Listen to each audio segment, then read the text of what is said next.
계획되거나 혹시 계획되지 않은 그 다양한 어떤 그 IT 환경에 맞춰가지고 어떤 데이터라든가 이런 다운타임을 최소화하기 위해서 이제 고려를 하셔야 될 부분들이 뭐 당연히 이제 RTO, RPO라는 것들도 고려를 하셔야 될 것 같고 그 다음에 이제 Continuous Data Protection이라 그래서 우리는 그 몇 시간 다운돼도 괜찮아. 네. 그러면 그냥 백업이나 이런 걸로 하셔도 괜찮습니다. 근데 우리는 몇 초의 데이터 손실이라도 발생하면 안 돼. 그러니까 그런 비즈니스 요구에 맞게 CDP라든가 혹은 그 특정 시스템인 어떤 환경들이 필요한지 그런 여부들을 확인을 하시고 그리고 아까 가상화를 말씀을 해주실 때 가상 환경에서 어떤 재해복구라든가 데이터 보호를 위해서는 이 원래 있던 데이터들을 어떻게 복제를 하고 어떻게 자동화를 할 건지 이런 부분들도 이제 같이 고민이 좀 돼야지 될 것 같습니다. 그리고 마지막으로 제일 중요한 건 이거를 누가 해주는 게 아니거든요. 네. 결국에는 손님이 이제 직접 하셔야 될 거고 그러니까 직접 하실 수 있을 만큼 어떤 좀 심플한 이런 것들이 다 제공이 되면서 이제 심플한 이런 게 있으면 좋지 않을까 하는 생각이 듭니다. 네. 아 근데 직접 해야 된다 그랬는데 청담 정보 같은 데서 서비스 당연히 해줘야 되는 거 아닙니까? 아, 지금 해드리고 있습니다. 근데 왜 직접 해야 되는 게 중요하다고 하시는 겁니까?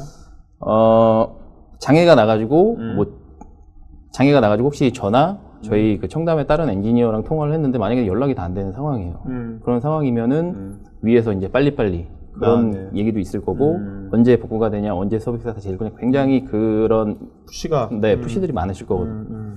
실제로도 어떤 기술을 도입할 때 나도 해볼만 하다라는 기술이어야지 관리자가 그 기술 도입을 검토를 하거든요. 이게 나는 못하겠는데 청담 같은 어떤 파트너사의 도움만으로 가능하다 그러면 그 솔루션은 이제 저한테 어려운 솔루션이고 네. 아무리 그게 기술이 뛰어나다고 하더라도 제가 그 기술을 효율적으로 사용하지 못하면 저기서 원하는 뭐 다운타임을 줄이거나 하는 부분들에 대해서 어떤 효과를 거두기가 어려울 것 같아요. 네네. 그래서 얼마나 기술이 쉽게 구현할 수 있느냐, 관리할 수 있느냐 부분이 굉장히 중요한 것 같습니다. 그러니까 진짜 앞으로는 정말 기술의 어떤 사용의 편의성이 굉장히 모든 분야에서 중요한 팩터가 되겠네요. 그렇죠. 자, 그러면 그 실제로 이런 그 제품이 이름이 네. 젤토죠, 그죠? 이름이 이런 걸 할 수 있는 것들이 원래 이름이 이제 젤토 버추얼 리플리케이션이고요. 네네네. 젤토는 이제 회사 이름인데 회사 그냥 이름. 간략하게 젤토로만 젤토. 얘기를 해도 네네. 솔루션이라고 이제 저희는 얘기를 하기도 하고요. 자, 그럼 이 솔루션이 네. 지금 어떤 분야에 어떻게 적용되는지 네. 한번 좀 분야별로 한번 짚어주시죠. 네. 일단 젤토라는 솔루션은 가상화 기반의 어떤 저는 레질리언스 앞서 말씀드렸던 그 단순하게 재해복구가 아니라 재해복구 이상의 어떤 상황이 생기더라도 다시 서비스를 빠르게 재개할 수 있는 그런 솔루션이라는 측면에서 프라이빗으로 운영하고 계시는 가상화 기반의 어떤 프라이빗 클라우드 그리고 그러한 프라이빗 클라우드 환경을 퍼블릭 클라우드로 마이그레이션을 하시거나 네. 데이터 센터를 이전을 하시거나 아니면 대부분의 가상화 고객분들은 이제 스토리지를 하나만 사용을 하시는 경우들을 제가 많이 봤거든요. 네. 스토리지가 문제가 생겨서 전체 시스템에 문제가 생겼을 때 이거를 어떻게 빨리 복구할 수 있는 그런 어떤 뭐 조그만 의미의 어떤 뭐 재해복구 타겟 시스템 같은 그런 용도로 활용을 할 수도 있을 것 같고 이러한 측면에서 봤을 때 이제 RTO, RPO가 데이터 손실량 일단 초단위까지 적게 이제 줄일 수가 있고요. 그리고 복구는 가상화 기반으로 좀 차이가 있을 수는 있겠지만 대부분 5분에서 10분 이내에 가상 머신들이 다 서비스가 가능한 상태로 일단은 상태가 되고요. 그리고 아까 앞서 말씀드렸던 CDP라고 하는 그런 기능이 있는데 데이터 변동사항들이 발생이 될 때마다 계속 그냥 그 타겟 시스템으로 카피가 되고 복제가 되고 저장이 되고 있습니다. 그러한 솔루션을 이제 제공을 젤토에서 이제 하고 있고요. 자, 그 박수님이 여러 가지 특징도 있지 않습니까? 네. 여기서 어떤 점이 제일 딱 매력적으로 딱 끌리십니까? 일단 저는 첫 번째하고 두 번째 항목 있죠. 네. 지금 말씀드렸던 저희 데이터 센터 이전에 저희도 절토를 검토하고 있거든요. 네네. 근데 이게 뭐 아무리 VM웨어 환경이 가상화 환경이 빠르게 넘어갈 수 있다. 지금 실제 VM웨어에서 잘 알고 있는 V모션 같은 것들로 그 V센터가 다르더라도 넘길 수는 있거든요. 문제는 계속 변경된 부분들을 계속적으로 그러니까 온라인 중에 넘길 수 있고 순간의 다운타임만 가지고 바로 서비스를 재개하는 그런 부분들에 대해서는 젤토가 굉장히 매력적인 솔루션인 걸로 저희 실제 한번 저희도 POC로만 해봤는데 그래서 검토를 지금 하고 있습니다. 아, 네. 자, 그러면 이제 실제로 이제 여기 스토리지 기반에서 네. 비즈니스 기반에 어떤 이슈가 있는 건지 그거 잠깐 좀 말씀해 주시겠습니까? 크게 아까 뭐 소프트웨어 디파인드 얘기를 하셨었는데 네. 가상 환경으로 그러니까 소프트웨어로 정의가 되는 어떤 소프트웨어 중심적인 이런 회사 데이터 센터를 가기 위해서 그 가상화도 하시고 가상화를 하시게 되면 물리적인 서버들에 대한 어떤 종속성 반드시 뭐 특정 벤더의 서버만 사용을 해야 되는 그런 상황들이 일단 없어지게 되고요. 네. 그리고 가상화를 한 이후에는 특정 스토리지 랩에서 어떤 데이터 복제나 이런 것들이 발생이 되는데 대부분의 그 복제 솔루션들이 동일한 벤더의 스토리지만 지원을 하는 경우들이 있거든요. 근데 상황에 따라 가지고 뭐 하이엔드급 스토리지를 사용을 해야 되는 상황도 있으실 거고 그렇지 않은 뭐 타겟 시스템 같은 경우에는 조금 뭐 낮은 등급의 어떤 스토리지를 사용하는 다양한 스토리지들이 있으실 텐데 그러한 스토리지 레벨에서 어떤 그러니까 피지컬 레이어에서 복제가 일어나다 보니까 거기에 이제 락킹이 된다라고 저는 생각을 하거든요. 네. 그러다 보니까 뭘 하든지 간에 항상 스토리지 부분은 반드시 뭘 해야 되고 똑같은 걸 해야 되고 이런 것들이 이제 걸림돌이라고 저는 생각을 하고요.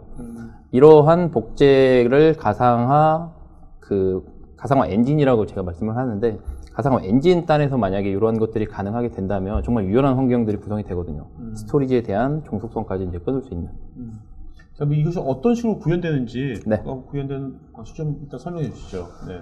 네, 일단은 그 양쪽에 가상화가 되어 있고 가상머신에서 뭔가 이제 그 디스크에다가 라이트를 한다고 가정을 해보겠습니다. 디스크에 라이트를 하게 되면 그 이후에 디스크에서는 오케이 잘 썼어 라고 이제 에크 응답을 주게 되고요. 그러면 그 사이에서 그 라이트가 됐던 데이터를 그 버추얼 리플리케이션 어플라이언스라고 하는 하나의 조그만 가상머신입니다. 아, 저게 이제 젤토를 깔면 네네. 저게 각 하이퍼바지마다 하나씩 깔리는 네, 맞습니다. 겁니다. 하나씩 생성이 되는 조그만 가상 머신이고 네네. 조그만 가상 머신으로 그 라이트가 됐던 데이터가 전송이 되게 되고요. 그 데이터를 압축을 해가지고 이제 타겟 쪽 시스템에 VRA라고 하는데 보내주고 VRA가 이제 그 타겟 쪽 저널이라고 하는 변경사항이 저장되는 공간이 있거든요. 네네. 그쪽에 이제 다시 라이트를 하게 되는. 그러니까 이러한 구조가 계속 뭔가 IO가 생길 때마다 발생이 될 때마다 일어난다고 이제 봐주시면 되고요. 네. 그 저널이라고 하는 공간에 지정되어 있는 시간이 있습니다. 예를 들어서 우리는 뭐 일주일 정도 변경사항을 보관을 해야 되는 니즈가 있으시면 일주일 동안 보관을 하셨다가 일주일이 지나면 그 변경됐던 그 데이터들은 그 리플리카라고 하는 이제 원래 가상머신 파일에다 덮어 쓰게 되는 네. 그런 구조로 동작이 되게 됩니다. 이걸 보면 네. 뭔가 이게 가상화가 되어 있는 환경이라면 네. 그 젤토를 적용해가지고 뭔가 부여하는 것이 그렇게 복잡하지가 않다는 느낌이 들어요. 그죠? 요거는 이제 데이터가 내부적으로 이렇게 흐름이라서 이렇게 나오는데 실제 설치하는 거는 더 간단합니다. 네네. 그냥 이거보다 더 간단합니까? 세 분만 클릭하시면 진짜 세 번만 클릭하셨어요? 그거보다 조금 더 했던 것 같아요. 근데 저희도 처음 제품을 소개를 받는데 그러니까 저희가 구축하는데 얼마 걸릴까요? 하루요? 이틀? 3일? 어느 정도면 네네. 가능할까요? 했는데 1시간 정도면 가능하다 뭐 이렇게 말씀을 해주시더라고요. 네네. 그러니까 물론 이제 그게 타겟 쪽에서 어떤 설정을 가져가느냐에 따라서 저희가 어떤 분류하는 작업에 대한 시간이지 실제 구축은 굉장히 손쉽게 되는 걸로 저는 확인을 했습니다. 아, 네. 자, 그럼 기존에 스냅샷 같은 거 많이 썼죠? 그죠? 네 맞습니다. 네, 어때 스냅샷 많이 쓰셨나요? 어떠세요? 네. 스냅샷이나 아니면 클론 뭐 이렇게 해서 많이 썼는데 실제 저거 자체도 스냅샷으로 오래 운영하는 것 자체도 시스템 운영상의 좀 안정성 부분이 떨어지는데도 네. 스냅샷을 많이 쓰게 되죠. 편하니까. 근데 그 유사한 방식으로 이제 가져갈 수 있으면 굉장히 편하게. 네. 요게 이제 앞서서 IO가 변경이 될 때마다 제가 계속 이제 복제가 되고 디스크 써지고 이런다고 했는데 네. 스냅샷을 일단은 사용을 하는 구조는 아닙니다. 왜 그러냐면 스냅샷을 사용을 하게 되면 스냅샷을 찍고 그 다음에 백업이나 혹은 복제를 하고 다시 스냅샷을 지우고 그러니까 찍고 지우고 하는 이런 과정들이 있는데 그런 것들이 실제 게스트 OS 내부에서는 그 영향을 줄 수 있는 부분들이 있거든요. 그렇기 때문에 대부분 백업이나 이런 것들이 야간에 진행을 하시거나 하루에 한 번씩 진행을 하시는데 그 IO가 발생이 될 때마다 저는 IO 스트림 캡처 방식이라고 하는데 변경사항을 하이퍼바이저 레벨에서 바로 타겟 쪽 시스템으로 보내다 보면 스냅샷을 찍고 뭐하고 하는 이런 과정 자체가 없습니다. 그렇기 때문에 혹시라도 있을지 모르는 어떤 그 성능적인 부분, 영향 이런 것들이 없다라고 저희는 얘기를 하고 있거든요. 네.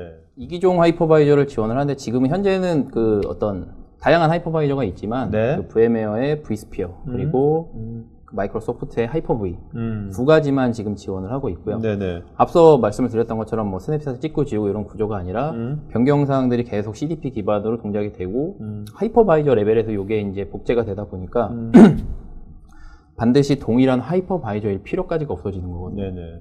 물론 이제 각각의 그 하이퍼바이저에서 어떤 구성이라든가 가상머신의 구성 파일들은 굉장히 달라요. 다르게 돼 있거든요. 설정 파일이라든가 이런 것들은 다르게 돼 있는데 이렇게 가상머신을 페일 오버나 아니면 전환을 하는 과정에서 그런 것들은 다 자동화가 되거든요. 네. 그렇기 때문에 다른 하이퍼바이저까지 같이 지원을 하고 있습니다.